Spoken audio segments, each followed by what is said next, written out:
وطنیت ہوتی ہے، تعصب ہوتا ہے، لا دینیت ہوتی ہے، کفر و شرک ہوتا ہے، اور اس طریقے سے یہ جماعتیں بنا کے لڑاتے ہیں۔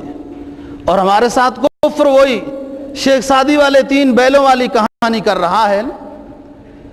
بڑے موٹے تازے 3 بیل کسی جنگل میں رہتے تھے، تو شیر اور بھیڑیا ان کو کچھ نہیں کر سکتے تھے،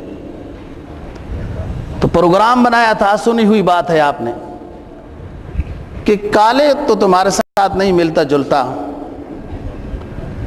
شیروں نے سفید والوں کو کہا اس کو ہم ختم کرتے ہیں، تو کہا ختم کر دو، تم کو کچھ نہیں کہیں گے۔ پھر کہا یہ جو براؤن ہے یہ بھی تمہارے ساتھ نہیں ملتا جلتا، سفید بیل کو کہا اس کو ہم ختم نہ کر دیں، تو کہا ختم کر دو۔ پھر سفید کو ایک دن آ گئے یہ سارے شیر جمع ہو کے کہ اب تمہارا نمبر ہے، یہ کفر یوں ختم کرتا ہے، پہلے اس کو اپنا بناتا ہے، یہ خوش ہوتے ہیں ہمارا کچھ نہیں ہے ان کا ہے۔ وہ بیل کہنے لگا میں اس دن ہی سوچ چکا تھا جس دن پہلے والے کو میں نے مروانے کا مشورہ دے دیا تھا کہ میری موت بھی آ گئی ہے۔ کفر کفر کا ہوتا ہے، مسلمانوں کا نہیں ہوتا۔ یفسدون فی الارض، یہ زمین میں فساد پھیلاتے ہیں۔ اور یہ کیسے فساد پھیلاتے ہیں؟ یہ کون سی آواز ایسی ہے جو آج نہیں تو کل ہمارے خلاف اٹھ سکتی ہے؟ یہ کون سے ادارے ایسے ہیں، کون سے مرکز ایسے ہیں کہ یوں کر رہے ہیں؟ بھائی اگر ایک مولوی حق بیان نہیں کرے گا، ایک دیندار شخص حق کے مطابق اخبار میں کالم نہیں لکھے گا تو کون لکھے گا؟ اسلام نے تو رہنا ہے۔ بڑے آئے جنہوں نے دجلہ اور فرات کو بھی سیاہی بنا دیا تھا، پھر کیوں کتابیں رہ گئیں؟ اسلام رہ گیا، تم بھی زور لگا لو۔ جب مغلیہ کو بھگا کر یورپ نے حکومت کی تو علماء کو تو خنازیر کے چمڑوں میں بند کر کے جلا دیا تھا، تو پھر عالم کہاں سے آ گئے؟ اس اسلام نے تو رہنا ہے، یہ رہنے کے لیے آیا ہے۔ جال حق و زحق الباطل، باطل جاتا رہتا ہے، حق تو آتا رہتا ہے۔ ہر دور میں کفر فساد فی الارض کی کوشش میں رہا، اور ہر طرف اس کی سوچ و بچار رہی کہ کہاں سے میرے خلاف کوئی آواز اٹھائی جا سکتی ہے، اس کو کس طریقے سے ختم کیا جائے۔ میں مطالعہ کر رہا تھا، اقبال کی ایک بات میری نظر سے گزری۔ 1936 میں اس نے ایک پیغام دیا کہ ابلیس اپنے ماننے والے سیاستدانوں کو سمجھا رہا ہے کہ تم نے کرنا کیا ہے، ان سے بچنے کے لیے تم نے کرنا کیا ہے۔ کہتا ہے وہ فاقہ کش کے موت سے ڈرتا نہیں ذرا، وہ فاقہ کش جو موت سے ڈرتا نہیں ذرا، روح محمد اس کے بدن سے نکال دو،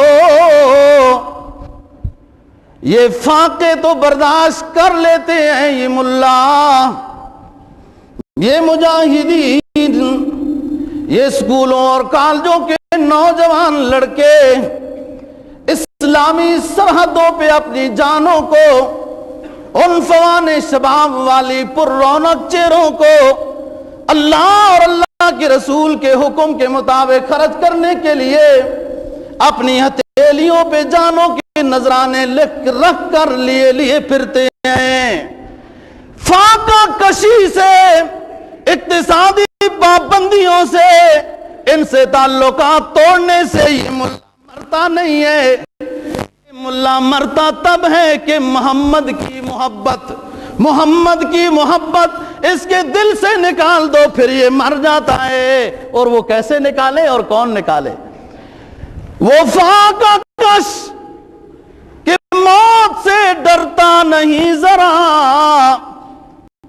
روح محمد اس کے بدن سے نکال دو،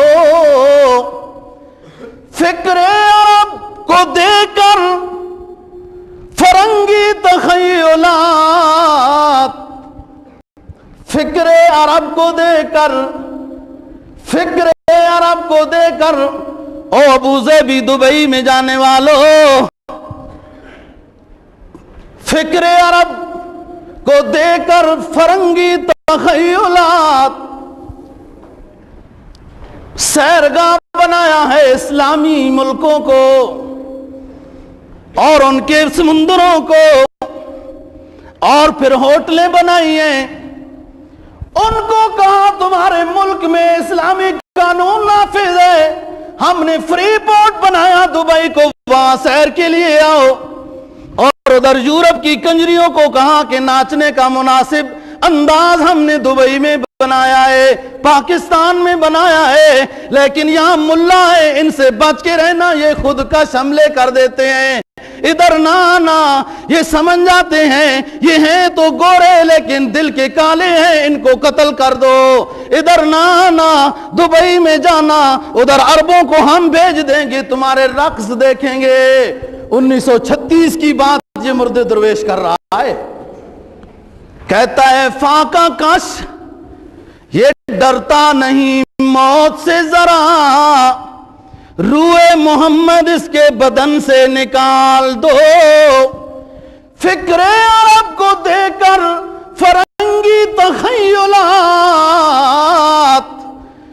اسلام کو حجاز و یمن سے نکال دو، اسلام یوں نکلے گا، ان پہاڑیوں میں رہنے والے یہ نہیں ڈرتے ہیں فاقے سے، یہ نہیں ڈرتے بڑے بڑے اسٹیکر، مصنوعی اسٹیکر جرنیلوں کے لگائے ہوئے سے، یہ پھر بھی اپنا مشن جاری رکھتے ہیں، اور اگر ان کو ناکام بنانا ہے تو ان کے دل سے محمد کی محبت نکال دو، اور عرب کو تباہ کرنا ہے تو اس کو خوبصورت لڑکیاں نچا کر دکھا دو، فرنگی تخیلات میں عرب کو مبتلا کر دو، جیسے آج دوستوں کر چکا ہے دشمن، کر چکا ہے۔ پھر اقبال کہتا ہے افغانیوں کو کیا کرو گے، یہ نہیں جانتے ہیں وہ تخیلات بھی اور سیر و تفریح بھی۔ کہتا ہے افغانیوں کی غیرت دین کا یہ ہے علاج، یہ ابلیس کہہ رہا ہے نا اپنے ماننے والوں کو، افغانیوں کی غیرت دین کا ہے یہ علاج کہ ملا کو اس کے کوہ دمن سے نکال دو، افغانیوں کی غیرت کو، تب غیرت دینی کو ختم کرو گے تو تب کامیابیاں بنیں گی۔ اور نئے صدر صاحب، امریکہ کے نئے صدر صاحب، نیا منشور لے کر آنے والے صدر صاحب، عراق سے فوجیوں کو نکال کر افغان کے پہاڑوں میں مزید ڈالنے والے صدر صاحب، ان افغان پہاڑیوں میں کامیابیاں کفر کو نہ پہلے کبھی ملی ہیں نہ اب کبھی ملیں گی۔ افغانیوں کی غیرت دین کا ہے یہ علاج کہ ملا کو 1936 میں اقبال کو کیا پتا تھا کہ طالبان کا سربراہ ملا ہوگا، ملا عمر کلندر ہرچ گویا دیدہ گویا، تو اس وقت بھی افغان والے لوگ ملا کو اعزاز کے نام، ملا کا لفظ اعزاز کے طور پہ بولتے تھے۔ کہا ملا کو اس کے کوہ دمن سے نکال دو، جب افغانستان سے علماء کے جنازے اٹھاؤ گے پھر اس کے بعد افغانی عوام پہ تمہاری حکومت چلے گی، لیکن ایسے آج تک تو ہوا نہیں ہے، بعد میں کیسے کرو گے؟ تو بات یہ ہے کہ بے عقل لوگوں کی علامتیں بیان ہو رہی ہیں، اور ہم نے یہ سوچنا ہے کہ ہم بھی کہیں بے عقل لوگوں میں تو نہیں داخل ہو رہے۔ فرمایا اللہ کے عہد کو توڑتے ہیں اور قطع تعلقی کرتے ہیں اور زمین میں فساد پھیلاتے ہیں۔ مسلمان تو زمین میں فساد نہیں پھیلاتا، مسلمان کو تو حکم ہے کسی کے گھر جاؤ تو اجازت لے کے جاؤ، بغیر دوست کے بھائی کے گھر میں بغیر اجازت کے داخلہ مسلمان کے لیے تو جائز نہیں ہے، تو بم برسانا مسلمان کے لیے کیسے جائز ہے اور تلوار چلانا کیسے جائز ہے؟ یہ تو اتنا احتیاط والا مذہب ہے۔ فساد فی الارض کرنے والے یہ ہیں، اور میں کہتا ہوں یہ بے عقل لوگ ہیں۔ کوئی ان کو عقل مند سمجھتا ہوگا؟ کتنا سرمایہ، کتنی مشینری، کتنا اسلحہ، اور اپنی کرنسی ختم کر چکے تو اسلام کو تو ختم نہ کر سکے، تو بے عقلی ہے کہ پھر بھی ایسا منشور بناتے ہیں۔ فرمایا کہ یفسدون فی الارض اولئک لہم اللعنۃ ولہم سوء الدار، کہ یہ لعنت ان پر برستی رہے گی، برا ان کا ٹھکانہ ہے۔ جو شیطانی باتوں کو مان رہے ہیں، رحمانی باتوں کو نہیں مان رہے، لعنت اس پہ ان پہ برستی رہے گی۔ اور شیطانی باتیں قرآن نے بیان کی ہیں کہ جب اس نے بات نہیں مانی تو اللہ پاک نے فرمایا کہ فَإِنَّكَ رَجِيمٌ وَإِنَّ عَلَيْكَ اللَّعْنَةَ إِلَىٰ يَوْمِ الدِّينِ، چلے جاؤ یہاں سے۔ جو بات نہیں مانتا وہ مردود ہو جاتا ہے، ہم ناراض ہو جاتے ہیں اس سے۔ ایک بات نہیں مانی تھی ابلیس نے، مسلمانوں غور تو کیا کرو، ابلیس نے ایک بات نہیں مانی تھی، ویسے تو بڑا عبادت گزار تھا، شب زندہ دار تھا، ایک بات نہیں مانی ہمیشہ کے لیے مردود ہو گیا۔ کہیں ایسا تو نہیں کہ ہم بہت ساری باتیں نہیں مان رہے تو ہم پھر بھی مقبول ہیں؟ یہ غور کی بات ہے، ایک بات نہ ماننے کی وجہ سے۔ کیا کہتا ہے پھر بعد میں جب نکل رہا ہے نا، عارف تو تھا، جانتا تھا کہ اللہ کی شان کیا ہے۔ قال رب بما اغویتنی لأزینن لهم فی الارض ولأغوینہم اجمعین، اے رب مجھے تو میرے عمل بد کی وجہ سے آپ نے جنت سے نکال دیا ہے، لیکن میں بھی چپ کر کے آرام کے ساتھ نہیں بیٹھوں گا۔ لَأُزَيِّنَنَّ لَهُمْ فِي الْأَرْضِ، میں تیرے ماننے والوں کے سامنے دنیا کو بہار کی شکل میں پیش کروں گا۔ وَلَأُغْوِيَنَّهُمْ أَجْمَعِينَ، اور میں ان سب کو تباہ و برباد کر دوں گا۔ اللہ پاک نے فرمایا الا عبادک، یہ شیطان کا ہی مقولہ ہے، الا عبادک منہم المخلصین، لیکن یہ میرا داؤ، یہ میرا مکر و فریب تیرے نیک بندوں پہ نہیں چل سکے گا۔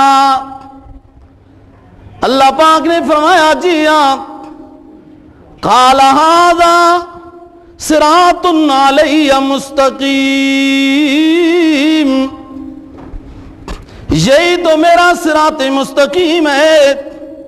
شیطان بھی اپنے زور و شکر سے لگا رہے گا میرے بندوں کو گمراہ کرنے میں، رسم و رواج اور ماحول بھی، یورپ کے جگمگاتی ہوئی دنیا بھی، بڑے بڑے ڈالروں کی شکل میں امدادیں بھی ہر دور میں لوگوں کو گمراہ کرنے میں لگی رہیں گی، لیکن ہر دور میں میرے ماننے والوں کی جماعت بھی رہے گی۔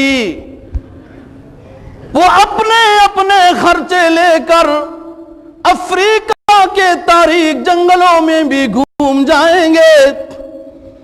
وہ پاکستان والوں، تمہیں نظریاتی ملک اللہ رب العزت نے دیا ہے، اس کی برکت سے اللہ پاک نے اسلام کی نظریات کے چشمے بھی یہاں رکھے ہیں۔ اور میں کہتا ہوں دنیا میں تو گھومنا تھا مکہ اور مدینہ والوں نے، اور دنیا میں بستر اٹھا کر اپنے خرچوں پہ تو گھومنا تھا سعودی عرب والوں نے۔ عرب نے کہ ان کو اللہ نے یہ نوازا تھا کہ ان میں اپنا آخری محبوب پیغمبر بھیجا تھا، لیکن یہ نظریاتی ملک ہے نا اسلام پاکستان ہے، پاکستان والوں کہ اس میں نظریاتی اللہ رب العزت نے چشمے جاری کیے کہ یہ اپنے اپنے وفود کی شکل میں اسلام کی تبلیغ کرنے والے، کبھی علماء کی شکل میں، کبھی طلباء کی شکل میں، اور کبھی تبلیغی جماعت کی شکل میں افریقہ کے تاریک جنگلوں میں بھی پہنچا دیا پاکستانیوں کو، اور یورپ کے جگمگاتے شہروں میں بھی اپنی نظروں کو نیچے رکھنے والے صوفیوں کو بھی پہنچا دیا کہ جاؤ میرے محمد کی تبلیغ کرو، اور تبلیغ کا انداز یہ ہوگا کہ یہ چمکتی ہوئی دنیا کو نہیں دیکھنا، قدم نیچے کر کے جانا ہے۔ فرمایا ہر دور میں کفر اور شیطان رسم و رواج اور اپنا نفس دین سے دور کرنے میں کرانے میں لگا رہے گا، اور ہر دور میں میرے ماننے والوں کی پیاری سی جماعت بھی قائم رہے گی، اور قائم ہے۔ ھذا صراط علیہ مستقیم، کہ آپ گمراہ کرتے رہو، اور یہ اپنے مشن پہ جاری رہیں گے۔ یہ عجیب بات ہے، یہ فاقہ کش موت سے ذرا بھی نہیں ڈرتا۔ ذرا کیوں؟ اس لیے کہ زندگی اس کی اپنی ہے ہی نہیں، اس کو پتہ ہے مر جانے کے بعد تو احساس ہی احساس ہے، دکھ یہاں ہے۔ ڈرے موت سے وہ جس نے دنیا کو بنایا ہو، جس نے دنیا میں دل لگایا ہو، جس نے 24 گھنٹوں میں 1 گھنٹہ اپنے نفس کو بھی نہیں دیا کہ آرام دے دوں، وہ ڈرے نا موت سے۔ یہ ملا کیوں ڈرے موت سے؟ اس نے تو اپنے لیے زندگی لی ہی نہیں۔ قرآن نے ایک اور مقام پہ شیطان کا تبصرہ آخرت کے لحاظ سے جو کیا ہے وہ کیا کہ آخرت میں شیطان کے ماننے والے لوگ شیطان کو کہیں گے کہ تمہاری بات مان رہے تھے، شیطان ہوتا کون ہے؟ اللہ اور اللہ کے رسول کے علاوہ جو راہ ہے وہ شیطان کی ہے۔ وہ ضروری نہیں ہے کہ کوئی ووٹ لے کر سامنے آئے، جو اللہ اور اللہ کے رسول کے علاوہ راستہ ہے، نظریہ ہے، پروگرام ہے، جو کچھ بھی ہے، عبادات کا ہو، معاشرت کا ہو، بینک کا ہو یا گھر کا ہو، وہ سب جو اللہ اور اللہ کے رسول کے علاوہ نظریہ دے رہا ہے وہ شیطانی ہے۔ وہ لوگ کہیں گے شیطان کو کہ کچھ کرو نا، تمہاری مان کر چل رہے تھے۔ وقال الشیطان لما قضی الامر ان اللہ وعدکم وعد الحق ووعدتکم فاخلفتکم۔ 13واں پارہ سورہ رات۔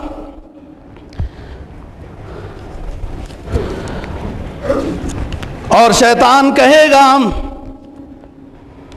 لما قضی الامر، جب فیصلے ہو گئے میدان حشر میں جنتیوں کے لیے جنت کے اور جہنمیوں کے لیے جہنم کے فیصلے ہو گئے۔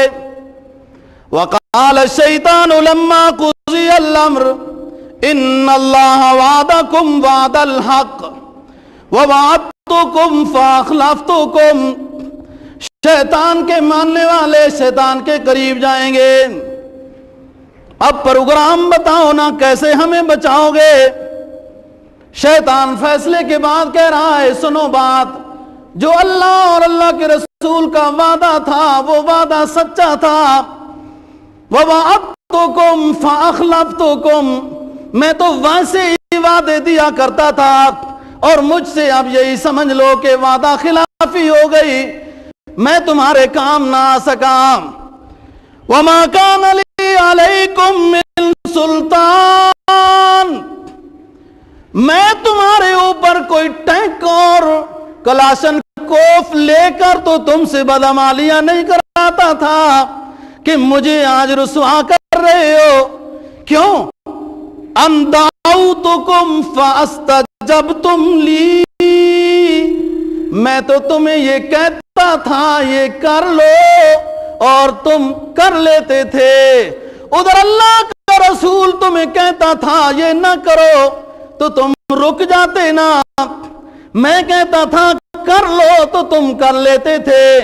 میرے پاس آ کر اپنا وقت ضائع نہ کرو، جاؤ